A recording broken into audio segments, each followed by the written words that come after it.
Olá a todos, bem-vindos ao Farmácia pela Vila, é o podcast da Farmácia Oliveira em Óbidos. Este podcast tem como objetivo trazer conversas informais com pessoas ligadas à saúde e ao bem-estar, dirigido à comunidade de Óbidos. E hoje estamos aqui numa sala muito bonita do Hotel Literary Man, em Óbidos. Esta sala está cheia de livros e este hotel é o maior hotel literário do mundo e tem cerca de quase 100 mil livros na sua coleção. O nosso primeiro convidado não poderia deixar de ser um dos médicos mais conhecidos de Óbidos, o Dr. Fernando Correia. Desde já agradeço muito ter aceitado o convite de vir aqui conversar connosco. Doutor, no outro dia disse-me que está cá há 46 anos. Sim, eu estou aqui em Óbidos, sim, 46 anos. Eu vim para Óbidos 45, 46. Eu vim para Óbidos mais propriamente em janeiro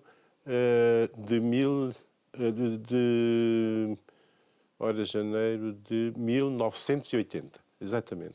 Eu vim para Óbidos em janeiro de 1980. Eu vim fazer o que antes era como que obrigatório, que era após o internato geral, que era 6 meses de saúde pública e mais 1 ano e meio de medicina hospitalar, eu ia fazer o que se chamava o serviço médico à periferia, que era o primeiro contacto que nós tínhamos com a realidade médica, com a realidade clínica, com a realidade das populações, e que foi, sem dúvida, o serviço médico à periferia foi, sem dúvida,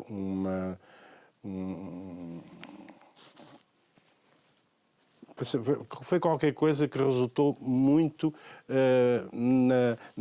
em melhorar a saúde em Portugal. Sim. Sobretudo as áreas que estavam muito desprotegidas, como a área da saúde materna, do planeamento familiar, da saúde infantil, praticamente não existiu, e começou, portanto, a haver.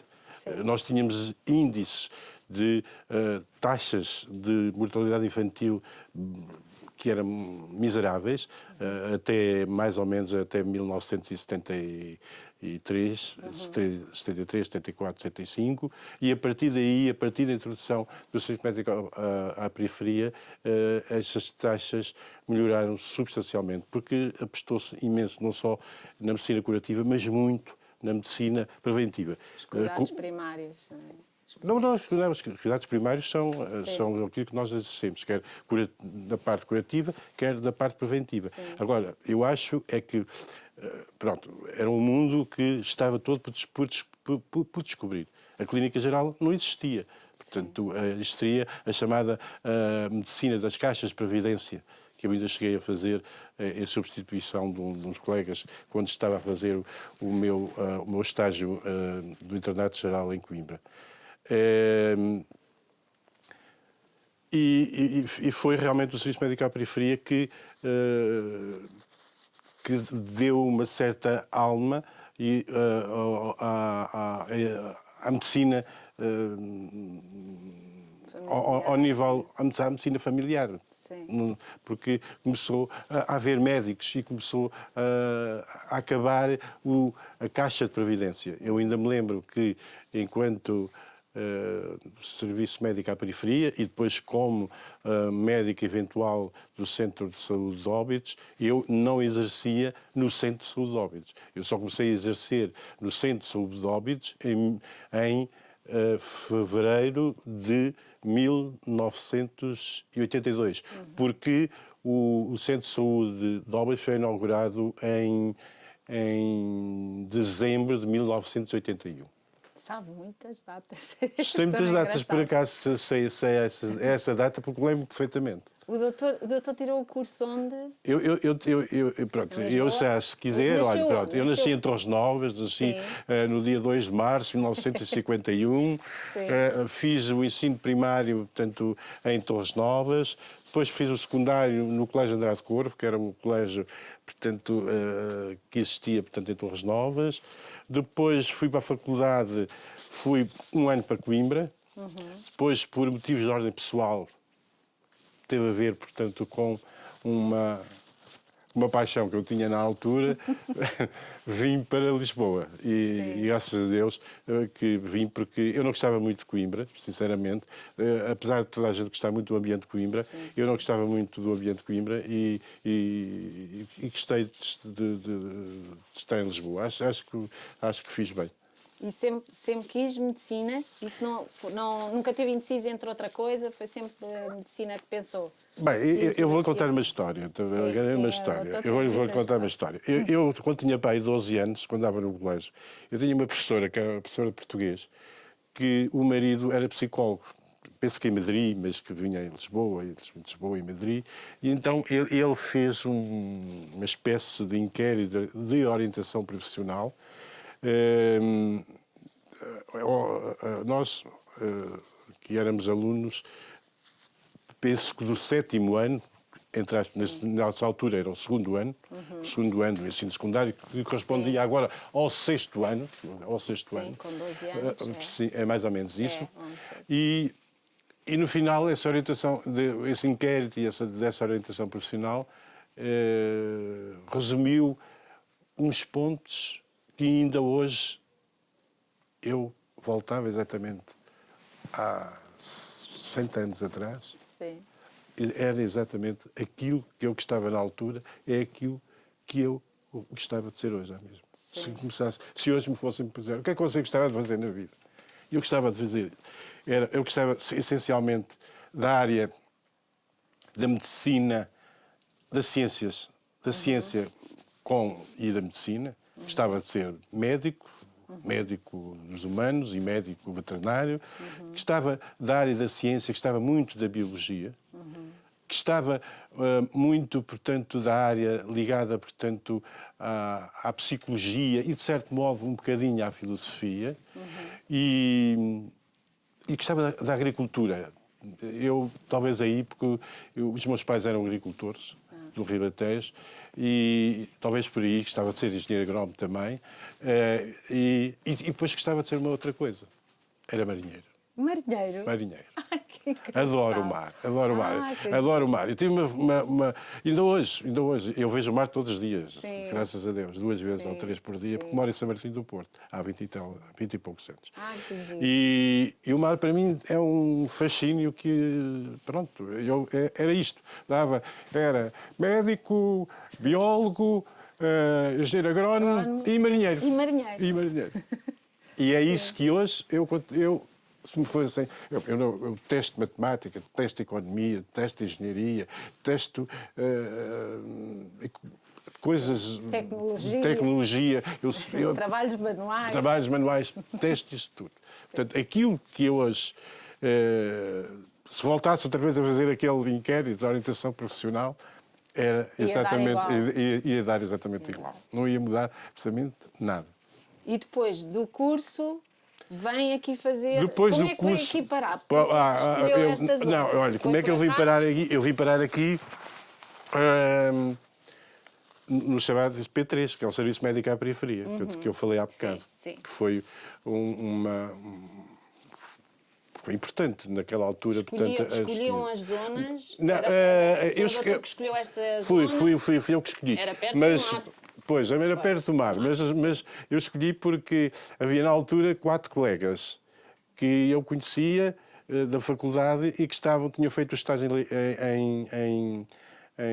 em Caldas. Eu tinha feito o estágio, portanto, em Coimbra. Eu já não tinha feito o estágio em Lisboa, eu já pertencia a... E então, esta zona era dada preferencialmente a quem já não ou tinha feito o estágio aqui ou tinha feito o estágio fora, portanto, da área de Lisboa. E eu tive os colegas, posso dizer quem era o Jorge Santos Silva, era o Dr. Rita, era a mulher, a doutora Graciete, era o Tó Branco, infelizmente já morreu. O Dr. Jorge Santos Silva é o nosso médico do trabalho. É o médico de trabalho, pois, é de Peniche. É de Peniche. E eles é que me disseram, e tal, olha, vem para Óbidos, não sei porquê, e eu vim para Óbidos, pronto. E felizmente que vim para Óbidos.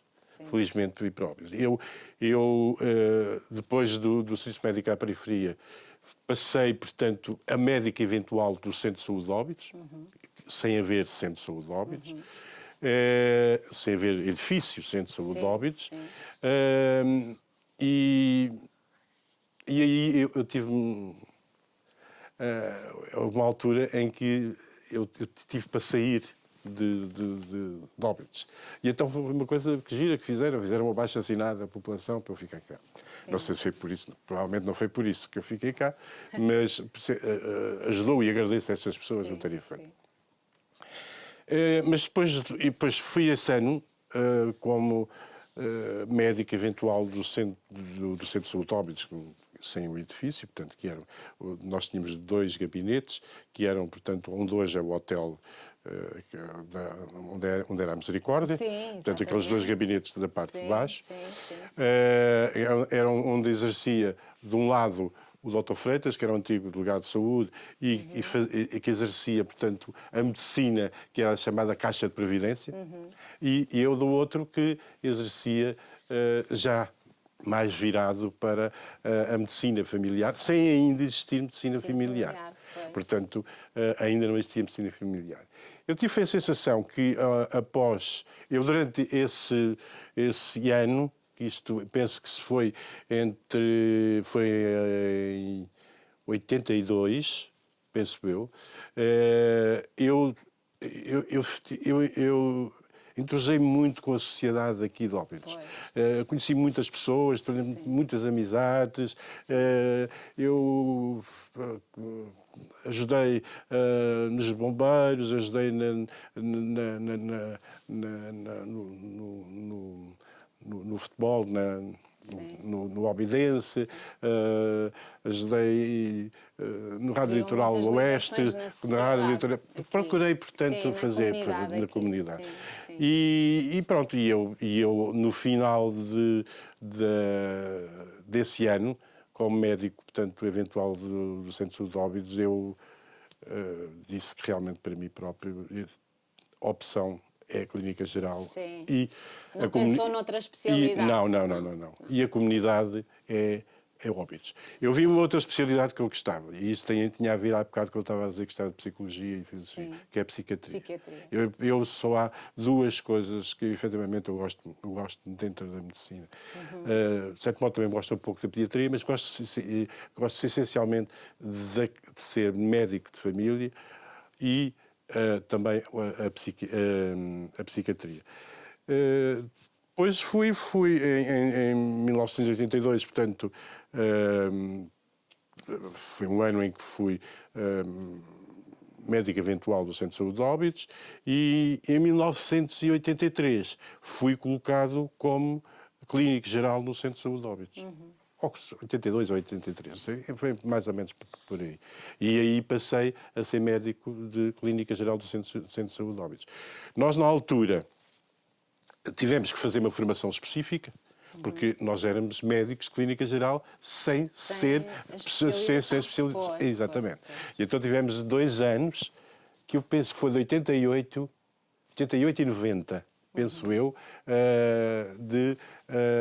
que foi a formação específica. Passámos a ser clínicos gerais, médicos de família, e depois até passámos especialista em Clínica Geral. Fomos considerados especialista em Clínica Geral, não só ao nível, portanto, do Estado, mas também a Ordem reconheceu-nos como especialista em medicina em Clínica Geral. Depois fiz tudo, concorri para os graus na minha carreira, carreira clínica geral. Sim. Concorri e fiquei aprovado primeiro ao grau de assistente graduado em clínica geral, depois fiz o consultor de clínica geral e já em 2000 tive o privilégio de fazer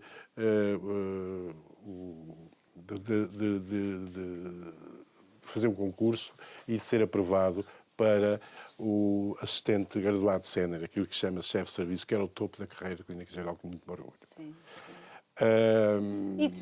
Mas ainda passou para o Hospital das Caldas? Fiz urgências no Hospital. Sim, isso foi em 1981. Eu fui e fiz durante mais de 20 anos. Foi um sítio que eu gostei muito de trabalhar. Foi na pediatria. Tinha uma equipe de pediatras formidável. A pediatria das Caldas era formidável. É muito conceituada. Não sei agora, porque já... Sempre teve... Mas durante 20 anos eu fui médico contratado e fazia as quintas-feiras à noite e na sexta-feira de manhã estava às 8h30 a dar a consulta no centro de saúde e ainda fazia 24 horas uma vez por semana ao fim de semana. Uma vez por mês ao fim de semana. Depois fiz isso, depois eu fazia banco urgências no hospital, comecei por Peniche, depois fui para, como não havia urgência aqui em Óbidos, depois fui de Bom Barral, mas quando em 1983 eu fui nomeado diretor do Centro de Saúde de Óbidos.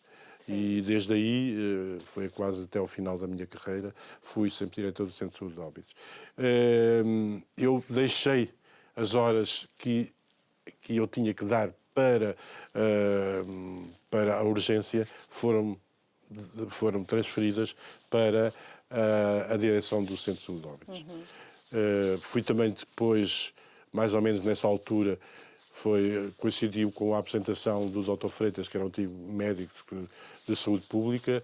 Fui médico de saúde pública durante ainda alguns anos, após a apresentação do Dr. Freitas. E já está reformado agora? Estou reformado, não quer dizer, oficialmente estou reformado já em 1900, ora, 7 ou 8 anos.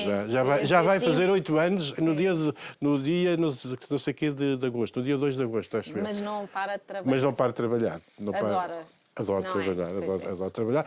E digo-lhe mais, eu gosto de trabalhar, porque primeiro gosto também daquilo que faço, e eu sem trabalho, eu não sei, não lido bem.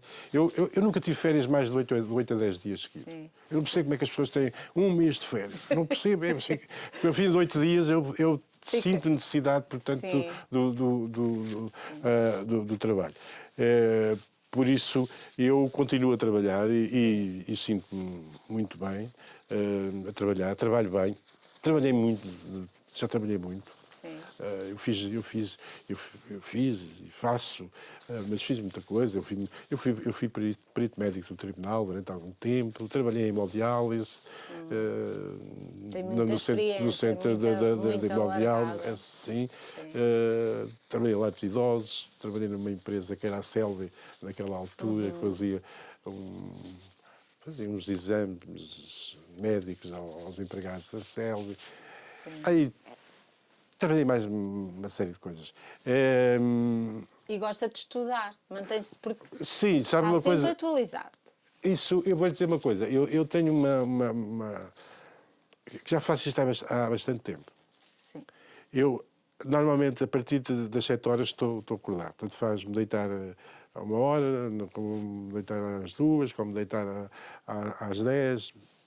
Às 7 horas eu estou acordado. E aproveito exatamente o período entre as 7 e um quarto para as 8, normalmente, para me atualizar. Sim. Para me atualizar, depois também para ler, para ir ao Google e tal, para pesquisas. e para me atualizar de uma forma geral e, sobretudo, também para refletir sobre o que foi o dia anterior e a perspectiva do dia que vai a seguir, porque eu já tenho mais ou menos a lista de utentes, sobretudo no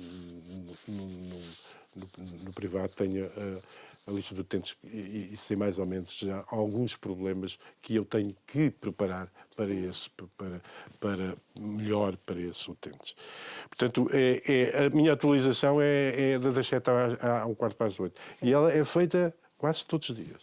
Quase todos os dias. Podia ir caminhar, portanto, à praia, que eu adoro, mas pronto, eu tenho que, porque ao fim de semana não. Ao fim de semana não faço nada que seja ligado, portanto, ao trabalho. Medicina, pronto, só leio, medito, passeio junto ao mar, sexta-feira vou sempre jantar fora. Pronto. Fim de semana está off.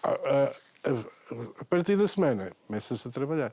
Sim. E aproveito exatamente esse período das 7 até por volta das 8 para pesquisar e preparar muito, portanto, o dia e refletir muito sobre o que fiz, o que se passou no dia anterior.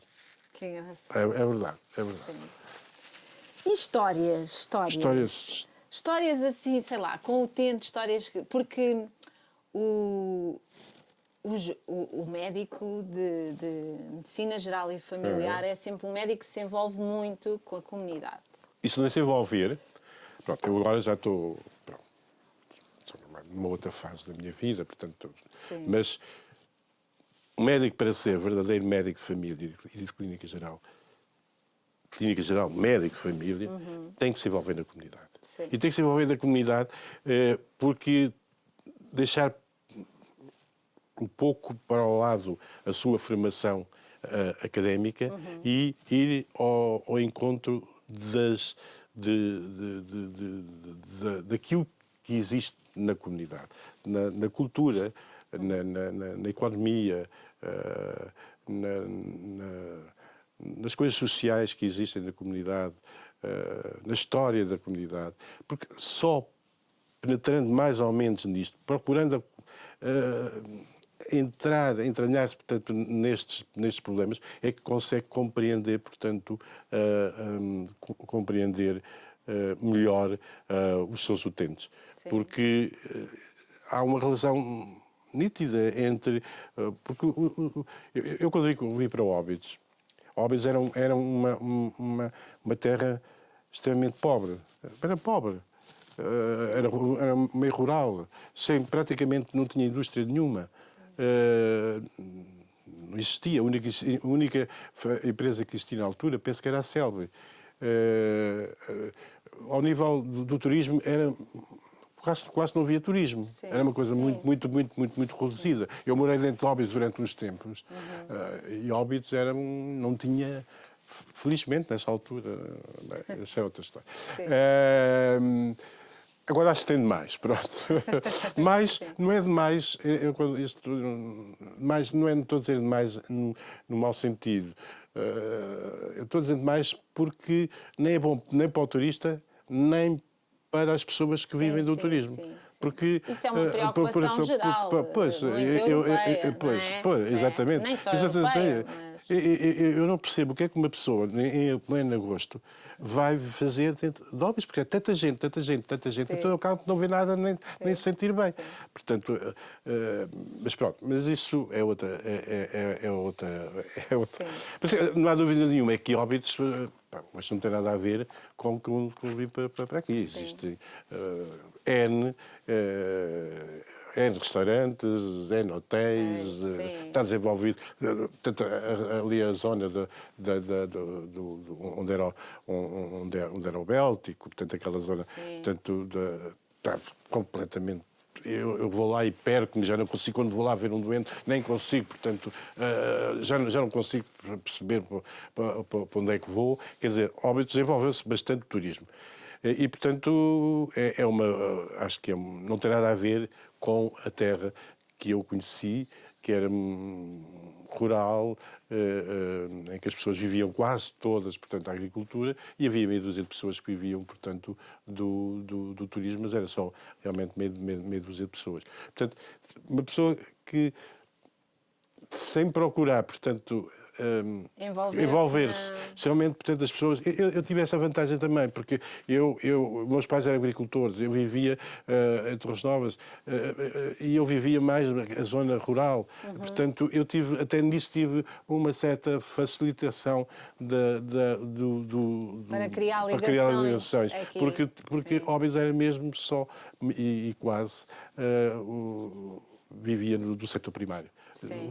O setor primário era para aí 80%, o setor secundário devia ser para aí 10% e o setor terciário era 1 ou 2%. Sim. Portanto, uma pessoa que venha de uma cidade grande e que chegasse aqui, que é isto? Estou noutro planeta. Pois. Portanto, as pessoas têm que tentar ir ao encontro dessas pessoas e tentar perceber a maneira de viver delas para depois conseguir, portanto, trazê-las para si para criar essas ligações. Exatamente, não é? É muito importante.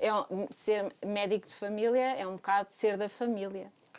Bem, não é bem, não só é bem Não disso, mas o médico de família é como das vezes ainda me acontece hoje em dia. Eu já passei por médico de várias gerações. Exato. Eu encontro muitos doentes hoje, já com 30 anos ou mais, que os avós deles, não eram os pais, os avós deles eram meus doentes. Quer dizer, portanto, isto cria aqui uma... eu também, pois eu sei que é o teu avô, pois eu estou perfeitamente a lembrar-me, era tipo que tal. Ele vivia... Quer dizer, há aqui uma... E é nisso nisso que eu gosto da medicina geral e familiar. Sim, dá um propósito, não é? Sim, e cria ali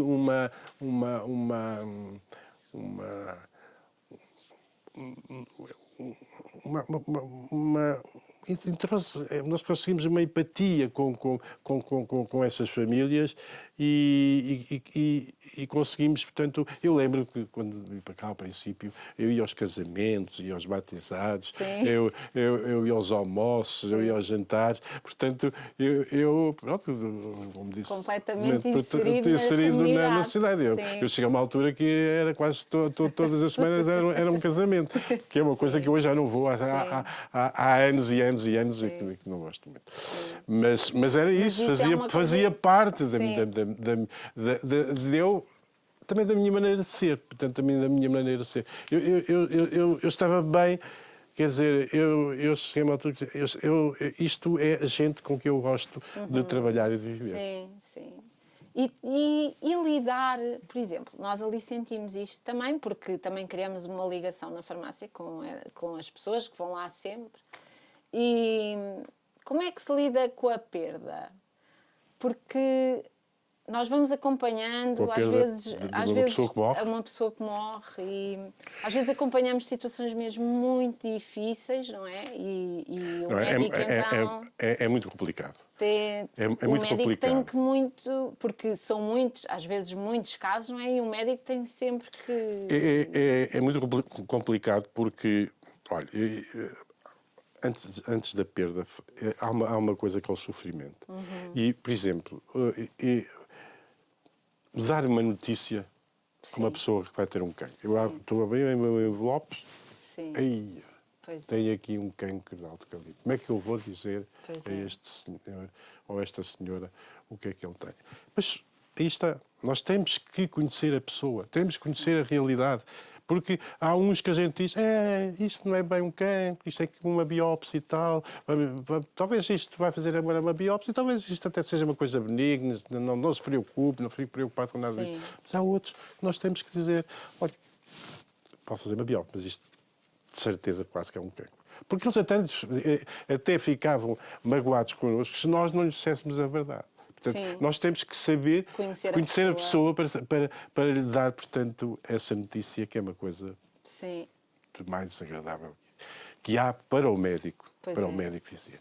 Depois, em relação ao sofrimento das pessoas, é uma coisa que é muito...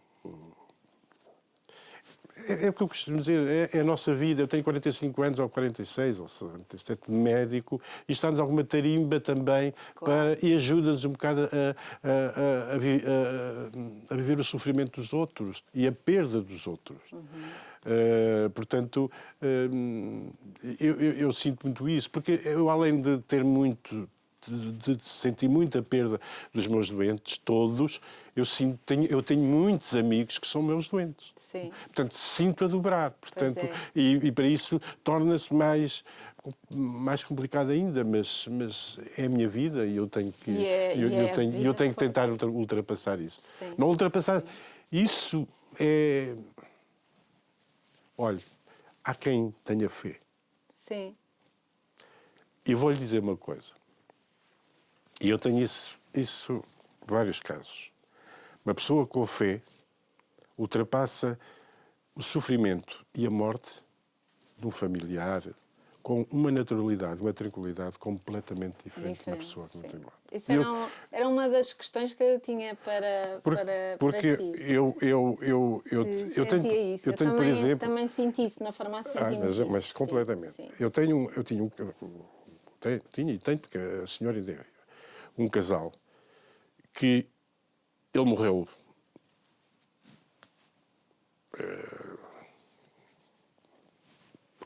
rapidamente. Ele teve uma infecção generalizada, não interessa agora dizer o quê. E ela ficou doente também, passado alguns tempos. Teve várias doenças. Tem várias doenças. Depois teve, além disso, depois teve patologia cancerosa. E eu encontro, de vez em quando ela vai à consulta, porque ela vai muito a consulta aqui, consulta ali, consulta lá. E ela diz, então, como é que vai isso? A fé vale tudo. Sim. Nós também, ainda há pouco tempo, conversámos assim com uma utente e a fé... no outro dia dissemos à utente como é que vai tendo forças para lidar com um problema que ela tem já há muito tempo. Sim. Familiar, e depois perguntei, mas acredita em Deus? E a utente disse, é isso que me salva todos os dias e que me dá força todos os dias para lidar. Mas Pronto, é uma coisa muito pessoal. Mas o doutor é religioso? Não, mas eu já digo, mas eu vou-lhe contar uma história também de uns amigos meus que viviam em Lisboa e foram viver para São Martinho, pessoas com cursos superiores,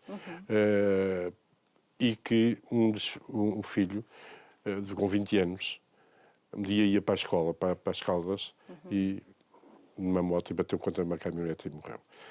E eles aceitaram isto com uma naturalidade, uma tranquilidade, que eu fiquei perfeitamente doido. Quando perguntaram, eu disse, isto era um desígnio de Deus. Sim, eu contra isso eu não posso fazer nada. E portanto, é assim, mas com conforto. uma naturalidade e com uma tranquilidade a falar de uma coisa que é perder um filho. Sim. E eles, portanto, eu acho que a fé nos salva. Eu sou cristão, primeiro ponto. Eu sou batizado, fiz o comunhão solene, fiz a crisma, até andei num colégio que não sei propriamente padre, era do patriarcado, portanto era gerido pelo patriarcado. O patriarcado na altura tinha vários colégios e o meu diretor era um padre Adelino. Mas eu não pratico lá assim muito essa cristandade e sou cristão, mas não sou um crente muito convicto, ou pelo contrário, se calhar sou pouco convicto, mas tenho uma fé em qualquer coisa que eu não sei muito bem dizer o que é, mas eu tenho fé, eu tenho muita... Por exemplo, eu vou lhe dar uma coisa. Fátima, por exemplo. Fátima. Eu não acredito muito que Fátima lá tenha aparecido a Nossa Senhora sobre uma oliveira e tenha feito o sol rolar e essas coisas. Sim, Não acredito muito nisso.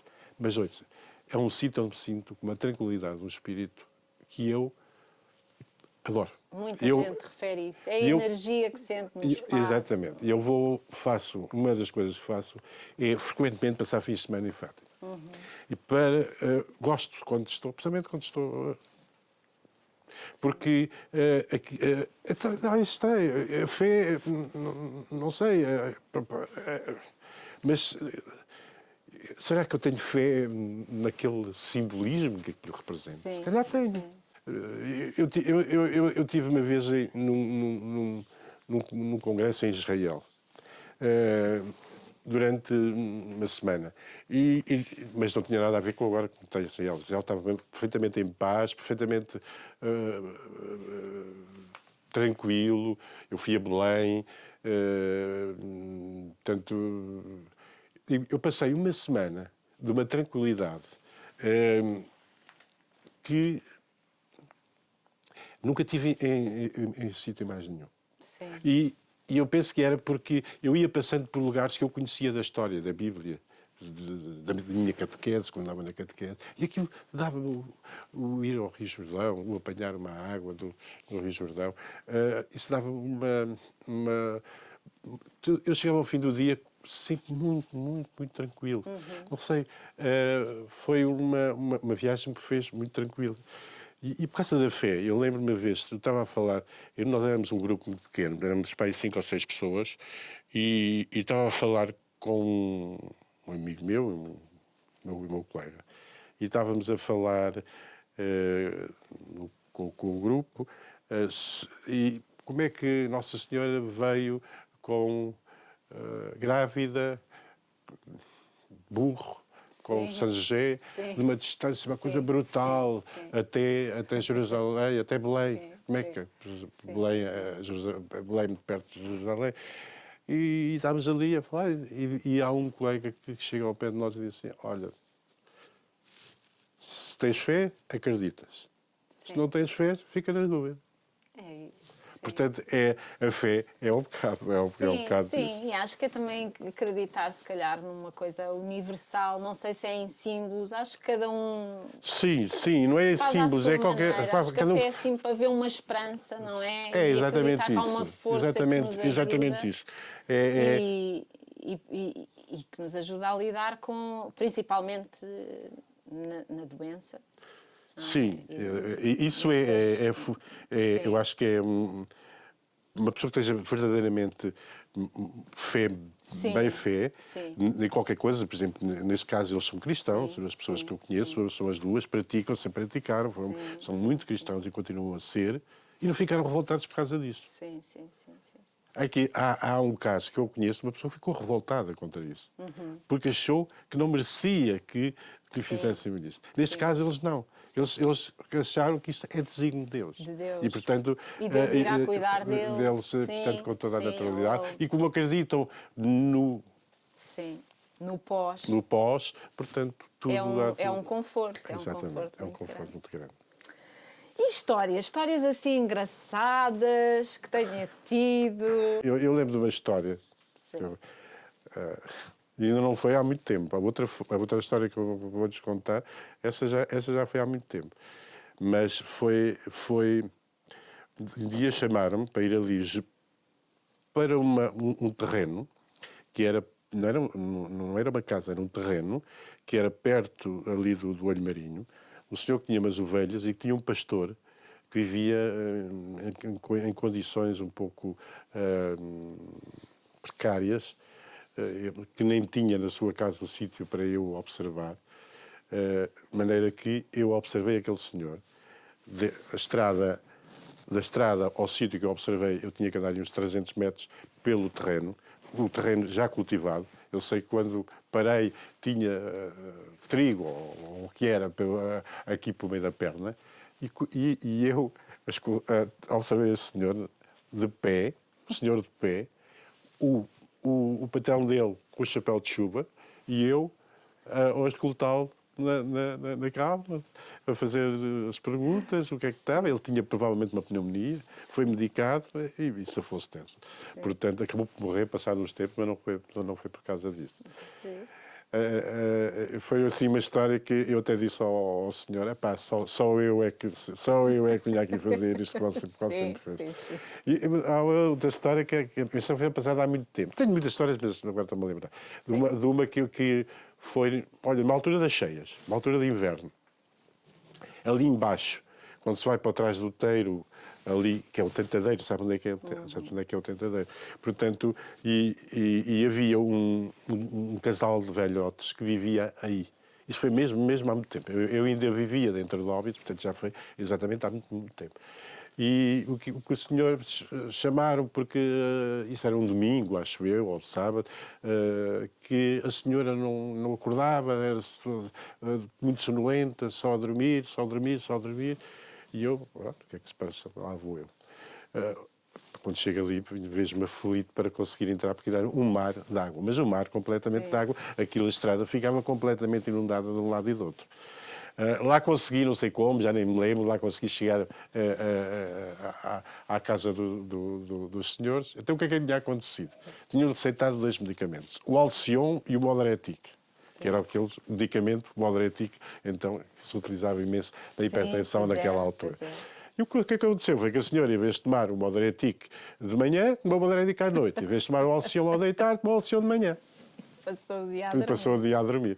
E depois, como é que já saí depois dali, daquele mar de água, não sei, mas foi uma história curiosa essa também.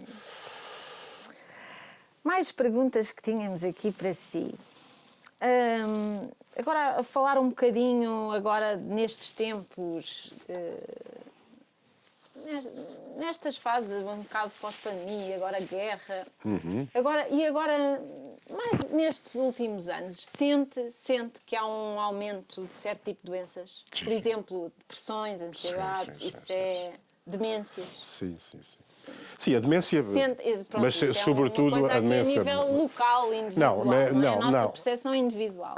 A percepção, aquilo que realmente eu constato, é que as doenças do foro psiquiátrico, da saúde mental, aumentam consideravelmente. Então, aumentar consideravelmente, cada ano que passa, elas são mais. Sobretudo, portanto, a ansiedade e ligada à insónia e a depressão. Eu acho que isto é um verdadeiro problema de saúde pública em Portugal. Sim. É um verdadeiro problema de saúde pública em Portugal. E quanto menos condições as pessoas tiverem, não é? Com os preços a aumentar, a vida a ser cada vez mais difícil, a habitação, tudo isto vai causando muita insónia. Pois, o problema é este, é que as pessoas, eu tenho doentes, dizem, hoje em dia, nós somos o país em que as pessoas mais trabalham na Europa e que menos ganham. Sim. As pessoas têm muitas vezes 2 em 3 empregos. Eu tenho doentes que me dizem: doutor, eu quando vou para casa e depois vou para a cama, eu ainda não desliguei do trabalho. Sim. Portanto, as horas de sono deixa de haver sono.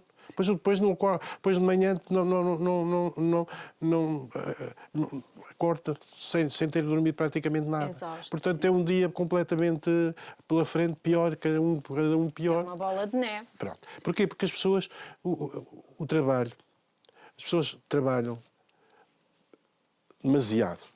Sim. As pessoas trabalham demasiado e muitas vezes sentem-se frustradas pelo seu trabalho. Muitas vezes são um bocado oprimidas, portanto, pelas chefias em relação ao seu trabalho. Eu noto isso muitas vezes. Há muita disfuncionalidade ao nível da saúde mental provocados pelo trabalho. A relação portanto, com o patrão, exatamente. E as pessoas em Portugal não infelizmente chegam à noite para chegar a casa, para jantar, verem 10 minutos de televisão e irem para a cama. Porque as pessoas não têm tempo nem para os filhos, não têm tempo, não têm lazer para a leitura, nem para o desporto, nem para comer umas tapas, como fazem os espanhóis, portanto, ao fim do dia, com os amigos. Quer dizer, as pessoas não largam. Quer dizer, o trabalho é um prolongamento de quase 24 horas, em que algumas horas estão a dormir, mas estão a pensar no trabalho. Portanto, isso depois leva também a uma certa disfuncionalidade ao nível familiar, o que é natural. Portanto, a falta, de económica, com problemas económicos, com problemas de relacionamento e pronto. E o mundo cada vez está pior. O mundo está difícil, não só em Portugal como no mundo inteiro, mas em Portugal a vida está difícil. E isso cria exatamente esse aumento brutal das doenças ligadas à saúde mental. Sim. Eu penso que... e aqui não basta nós termos muitos medicamentos.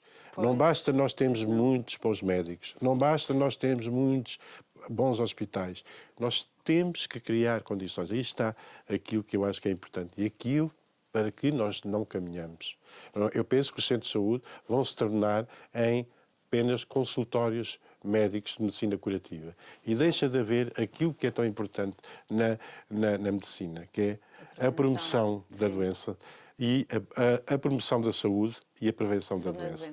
Eu acho que isso é que eu estou a ver que vai caminhar, é para aí. E deixa essa parte, porque por mais remédios, por mais melhores do mundo, com hospitais, se nós não criarmos condições às pessoas para elas terem um trabalho digno, para terem horas para estar com a família, horas para praticar desporto, horas de lazer, horas para ler.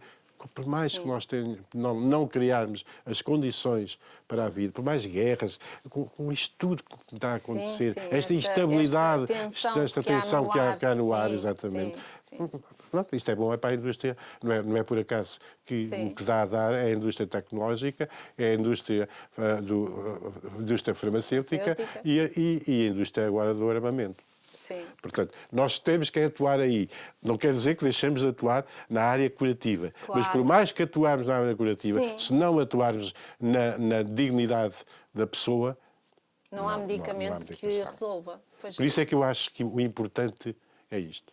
O importante é que nós demos mais anos à vida.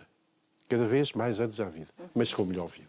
Claro. E tem que ser não só a área das ciências médicas, como a área sociais, como a área de economia, tudo tem que estar para que realmente tenhamos mais vida, mais anos de vida, mas com melhor vida, com qualidade. Claro. E é isso que vai fazer, porque é aí é que bate o ponto que eu estava a dizer há bocado. Não basta nós termos bons hospitais, bons remédios, bons técnicos, bom tudo, se depois a pessoa vive assim. Sim. Isto quer dizer, por um lado, estamos a criar doença e, por outro lado, estamos a enriquecer as pessoas que vivem da doença. Sim, tentar remediar.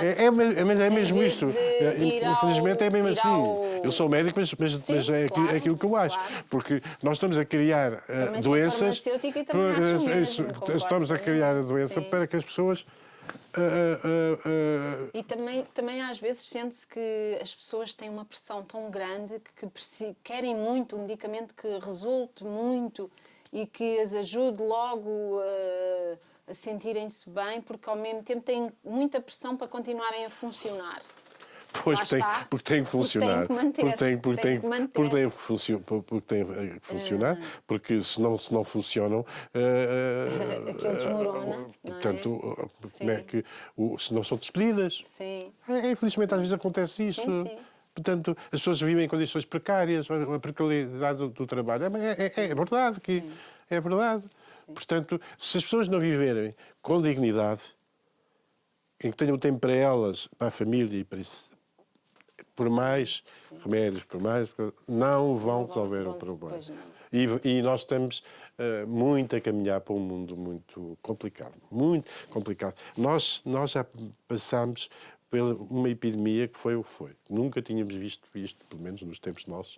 E agora, com estas guerras que nós estamos com uma instabilidade que é uma coisa tremenda. Tremenda e que me assusta. E eu acho que isso também traz... Me assusta. Para me assusta. Sim, Me assusta. sim. Acho que assusta todos. Assusta toda a gente e assusta... Porque acho que já tinha comentado isto consigo, mas no outro dia estava a conversar com uma amiga da minha mãe. Uhum. E ela estava-me a dizer, nos anos 80, 90, Sim, sentia-se uma alegria, porque sentíamos que ia haver prosperidade. Sim, exatamente. E era isso que sentia. Que ia tudo correr bem, ia tudo melhorar.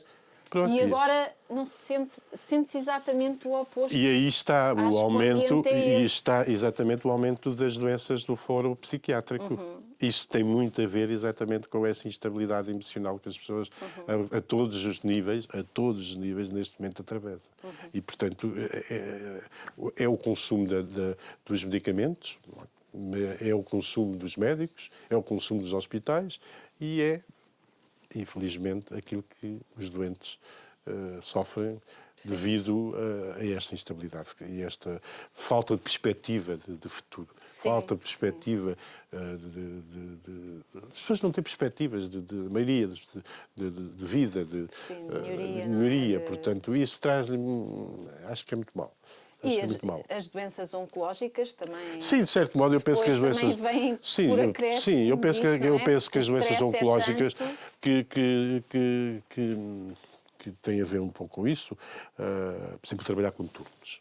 Eu fui uma vez a um congresso onde era sobre sono. Sobre sono, mas que tinha, exatamente... foi uma enfermeira falar ocasionalmente, que falou, do Hospital de Évora, em que ela achava que tinha tido um cancro por trabalhar por turnos, quer dizer, houve ali um desencadear de uma situação. Eu penso, por exemplo, trabalhar por turnos é uma coisa... desregula completamente, portanto, o nosso sistema e que deve-nos trazer, portanto, alterações a todos os níveis, quer ao nível psíquico e daí e ao nível físico. Hormonal, não é? Eu acho muito provável que esta relação que esta enfermeira foi apresentar sobre o caso dela no seminário sobre o sono faz algum sentido. Sim. Pois é, doutor. Mais coisas.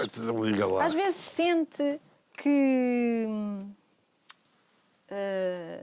por exemplo, nesses casos de saúde mental, por exemplo, acertar, é difícil às vezes acertar na medicação, quando é necessária a medicação, lá está. É. Eu costumo sempre dizer aos meus doentes, bem, agora vocês começam a tomar esses medicamentos e daqui a 3 ou 4 dias vocês dizem, telefonam-me e dizem como é que estão a dar. E depois...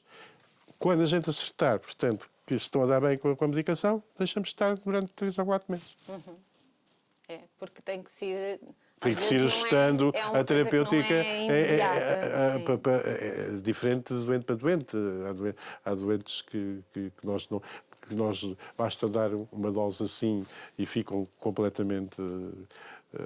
reagem às doses e às drogas de maneiras completamente diferentes. Sim.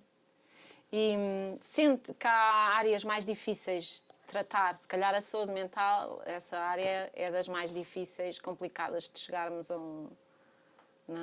Sim, às vezes há pessoas, por exemplo, com a depressão, por exemplo, há depressões que são muito difíceis, portanto, de sair delas. Mas... a diabetes já tem, assim, medicação, hipertensão. As partes toda cardiovascular tem... Aqui está uma coisa. Eu, quando acabei o curso e comecei a trabalhar nos primeiros anos, a Margarida calcula para aí o quê? 20 medicamentos. Você tinha lá um caixotezito e esses 20 medicamentos dava para toda a casa. Sim. E, à medida, portanto, que evoluiu estes anos todos, se calcula, por exemplo, na área cardiovascular, na área de diabetes, nessas áreas, como é que se tratava... Eu, por exemplo, às vezes penso a pensar, como é que se tratava um diabético e, na minha altura, com as armas que tem agora, Sim. e ou um doente com insuficiência cardíaca, ou um doente com infarto, ou um doente... Sim. Agora tem uma quantidade de armas que é uma coisa que nunca mais acaba. Eu, por exemplo, às vezes dizer, hoje em dia só não se consegue controlar um diabetes que eu não quero. Pá. Sim. Portanto, existe tanta arma, tanta Sim, coisa. sim. Portanto, há uma quantidade de medicamentos. Mas aqui está. Criou-se exatamente tudo isso. E é verdade. Mas os doentes vivem mais tempo. Eu trabalho em vários lares de idosos. E eu de antes...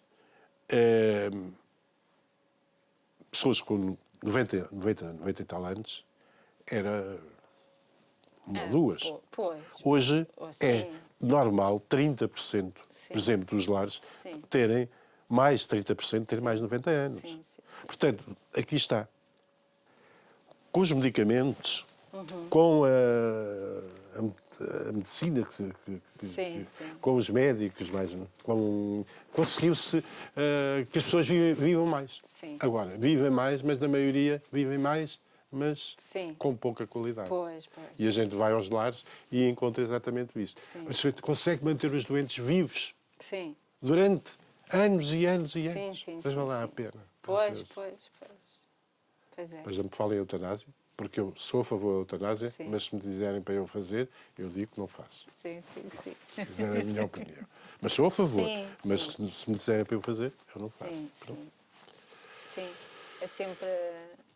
Mas, difícil. mas está a ver, a medicina teve uma evolução enorme. Sim. Enorme. Sim. Com doenças cada vez. Com outras doenças que vieram, a SIDA,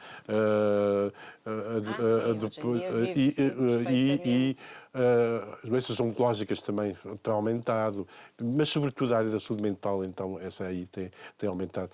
Mas a área da cardiovascular, da diabetes, nessas áreas, conseguiu-se prolongar a vida dessas pessoas, porque consegue-se, portanto, um tratamento que de antes nem de perto nem de longe, portanto, havia.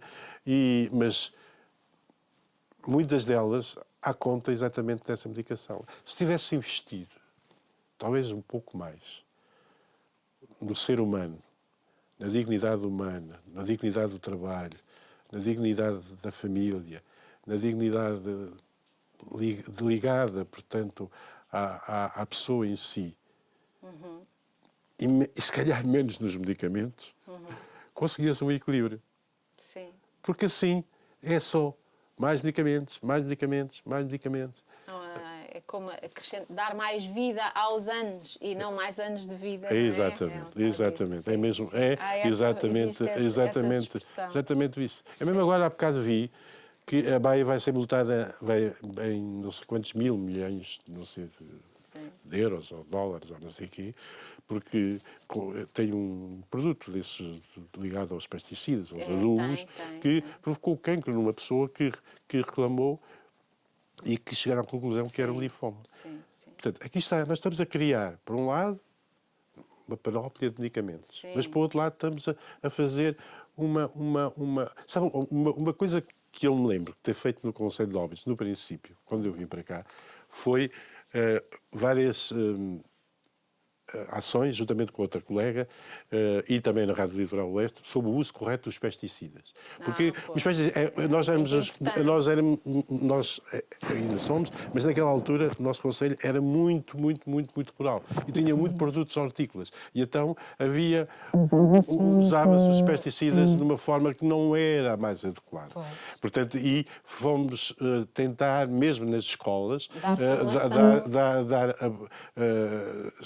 esclarecer, portanto, as pessoas e os miúdos sobre o uso correto dos pesticidas.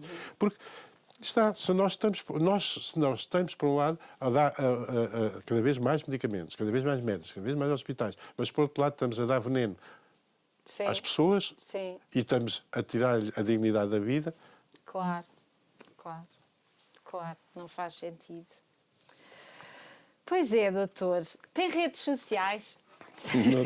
Não tenho redes sociais. Eu não sou muito fã. Só usa o Google. Só uso o Google, exatamente. Muito bem. Usa o Google para pesquisar. Exatamente, para pesquisar música. tudo. Para pesquisar tudo. eu tinha aqui assim uma pergunta um bocadinho ao encontro daquilo da fé. O doutor tem medo da morte? Olha, Pensa nisso? Não, Se nunca calhar não pensei pensa nisso. nisso. Não, exatamente, nunca pensei nisso. Porque tenho medo, quer dizer, medo de morrer tenho. Quer Sim, dizer, mas há porque eu pessoas gostava que de estar pensam vivo. muito nisso. Nunca Sim, penso nisso. sim, Nunca pensei, olha, juro, nunca pensei nisso. sim, sim. Portanto, isso é um assunto para mim Não. não está. Não E está, vai não, trabalhar não. até quando? Vou trabalhar até que me Deus dê lucidez física e psíquica para isso. Sim. E que até que eu sinto em condições, ao nível psíquico e físico, para exercer a minha profissão. Como, neste momento, me sinto tão bem como sentia aí há 20 anos atrás, Que bom. é que sinto perfeitamente bem. Já alguma vez teve assim alguma coisa que o assustasse muito? Algum susto? Não, assusta não. Eu trabalhei como estava a dizer, na urgência pediátrica. E não foi propriamente nada que me assustasse. Foi nos primeiros anos de vida, nos primeiros anos De vida profissional. de vida profissional, Sim. na urgência pediátrica do Centro Hospitalar, Caldas da Rainha, eu senti, não sei se será medo, mas algum receio. Algum receio e que eu tinha um apoio formidável por parte da pediatria, mas eu tinha algum medo de poder falhar, de não estar à altura de casos mais complicados e mais urgentes que pudessem aparecer a qualquer momento. Sim. E nisso eu tinha algum receio. Felizmente nunca tive assim graves problemas, mas sentia esse receio cada vez que, principalmente nos primeiros anos em que fiz a urgência. Há menos experiência, não é? Há menos experiência e é pediatria. São bebés com um mês, com doenças às vezes muito complicadas. E eu, nessa altura, senti um bocado isso, por acaso. Mas não acabei por não ter assim nenhum problema. Mas sentia, quer dizer, sentia receio, sentia medo de poder falhar. Estava a perguntar assim, uma história de que se orgulhe muito. Não, eu tenho muitas histórias que me orgulham muito. Sim. Me aconteceu há pouco tempo, mas Mas a que estava a contar era essa história porque foi no princípio de vida. Eu, na altura, era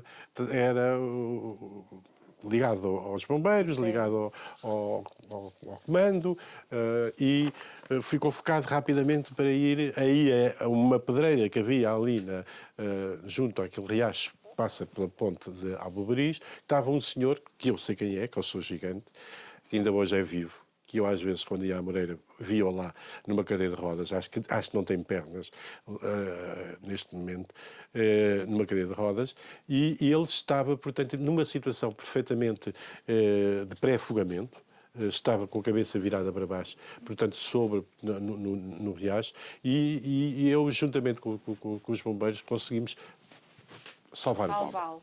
E isto, para mim, foi muito gratificante. Sim. Primeiro porque porque não foi só no consultório, foi na rua, foi juntamente com os bombeiros, tinha sido há pouco tempo que eu estava a trabalhar na comunidade. Quer dizer, foi uma coisa que me encheu um pouco de orgulho. Quer dizer, não foi só por mim que ele salvou-se também pelos outros bombeiros, portanto, que me acompanharam, mas está claro que tive um papel primordial, como é de esperar, numa situação dessas. E isso orgulhou-me bastante.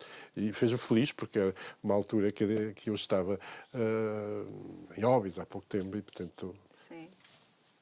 E tem alguma recente, de há pouco tempo? Não, recente era uma história, mas isto não tem muito... É mais uma... É um indivíduo que durante uma semana vai 3 vezes ao hospital, à urgência de um hospital, com uma dor no peito. E ia sempre durante a noite. E acordava durante a noite e com a dor no peito e ia imediatamente à urgência ao hospital. E as 3 vezes que lá foi, durante uma semana, pronto, eles apenas, e tal, isso é nervoso, você está muito nervoso e tal, pronto. E, na última vez, ele, a seguir a essa noite, tinha ido ao hospital, foi ter comigo, portanto, para eu o ver. E eu pensei que talvez aquilo não pudesse ter um infarto. E pedi-me uma análise que é troponina, que se dentro de um prazo de janela para 16 às 18 horas, se for via alto, é hipótese muito muito.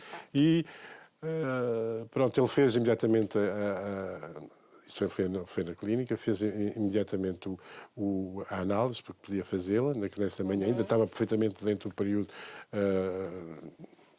período da janela que é aceitável, portanto, para o diagnóstico do infarto. E ao fim do dia telefonaram-me a dizer que ele estava com uma coisa brutal.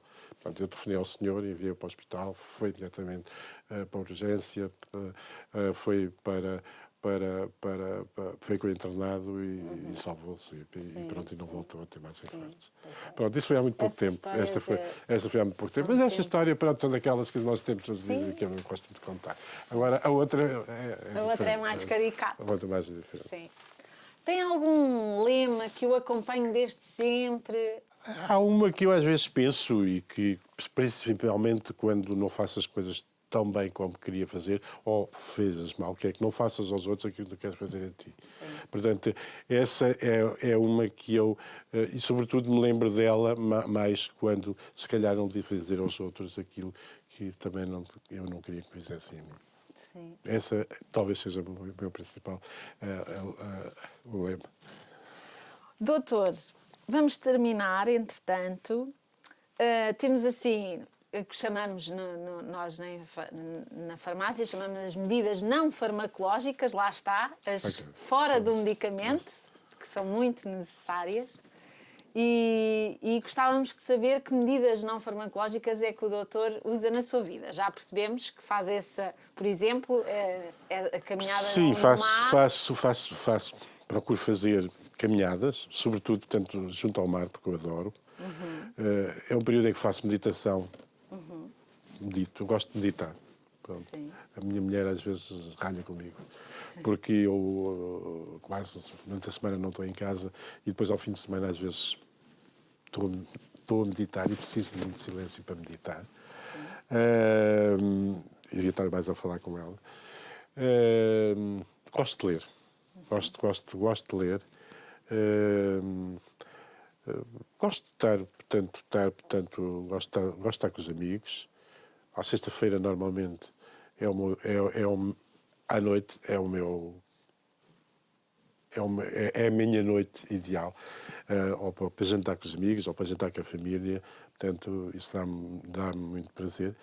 Mas ouvir música também, mas sobretudo, portanto, a leitura, as caminhadas e a meditação durante essas caminhadas. Sim.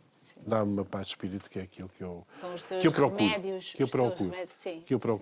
É uma paz de espírito. Sim. Acho que todos procuramos essa paz de espírito e é cada vez mais necessário. Cada vez é mais difícil porque o mundo cada vez está mais complicado e não nos ajuda nada. Também costuma viajar? Eu já viajei um bocado. Já viajei um bocado.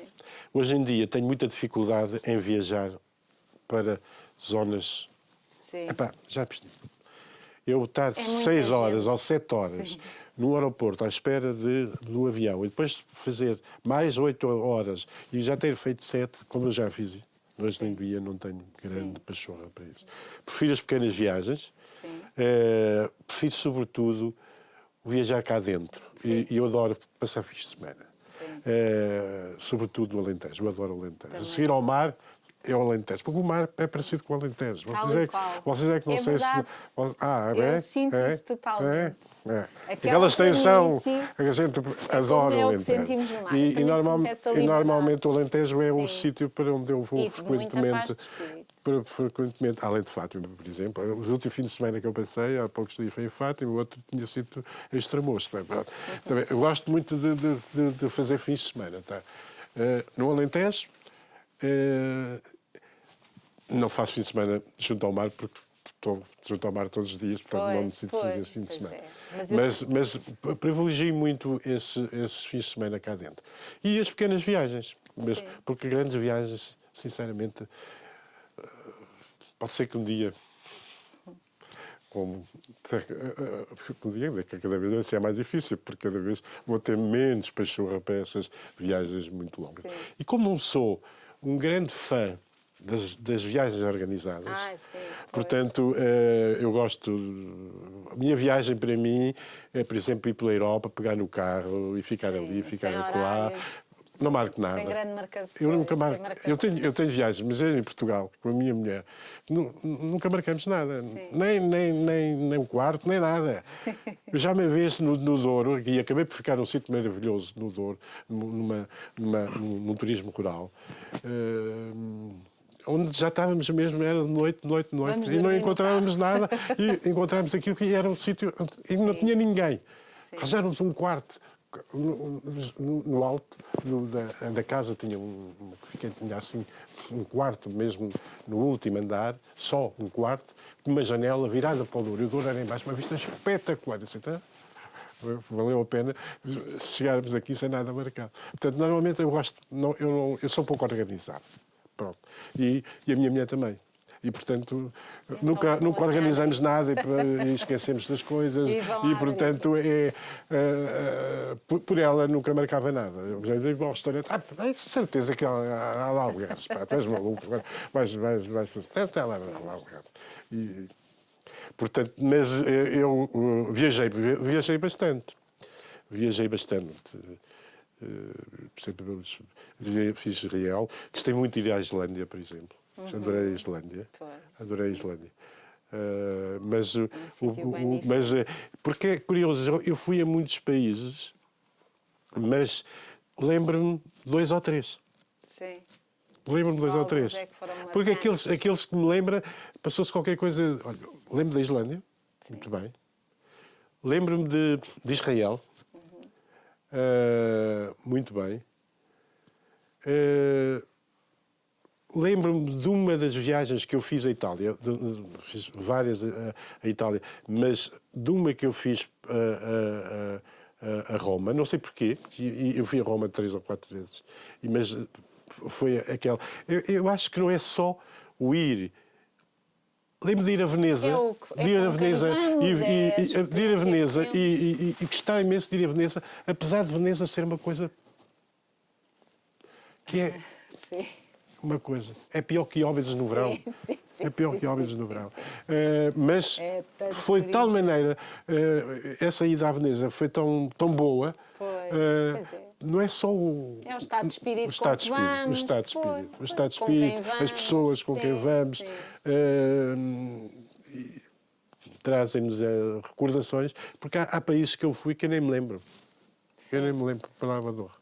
Então, aqui aos nossos utentes que nos ouvem, daqui da comunidade de Óbidos, o que recomenda? Quer recomendar algum livro, alguma caminhada, algum passeio que acho que faça bem à saúde? Não, eu vou falar sobre um livro, que é o livro da minha vida, e uma música, que é a música da minha vida. Portanto, o livro da minha vida é As Memórias do Adriano, da Margarida Yourcenar, que é um livro espetacular. Um livro denso, complicado, mas espetacular. Eu já li mais de 4, 5, 6 vezes. É um livro que conta a história, quer dizer, aquilo é uma autobiografia imaginária pela Margarida. Isto, ainda por cima foi editado no ano do que eu nasci, 1951, mas ela andou anos para escrever aquilo. E fala sobre a vida e a morte do Adriano. E o Adriano foi um imperador espetacular. Foi o melhor imperador que Roma teve. E hoje começo a pensar assim. Isso foi no século II. No século XXI, 51, não é que nós temos? Temos imperadores aí, ao pé daquele senhor. Temos imperadores aí que ao pé daquele senhor não valem um caracol. Em todos os aspectos. em todos os aspectos. E a Portanto, música, eu aconselho vivamente a ler esse livro, porque gostei imenso. Tenho muitos livros, mas esse gostei, portanto, imenso. E depois tenho uma música, que é uma música que é muito simples, mas que há músicas que eu ouvi, que são muito mais músicas do que aquela. Mas esta, como tem uma história também por trás, que é o São Francisco, do Mackenzie, Scott Mackenzie. Sim, ok. Isso foi editado em 1967. Mas começou a ser mais ou menos vida em Portugal em 68. E eu estava, nessa altura, em Torres Novas, onde eu ainda devia ter 16, 17 anos, para aí assim. Havia na feira, agora em março, na altura da primavera, havia uma feira enorme, com carrossel, posto da morte, carros de choque, aquelas coisas todas, enorme. Demorava quase um mês. E havia um circo. Um circo, que na altura era uma coisa boa, era uma estrutura normalmente familiar, mas muito boa, não tem nada a ver com esses circos miseráveis que eu de vez em quando vejo lá em São Martinho do Porto.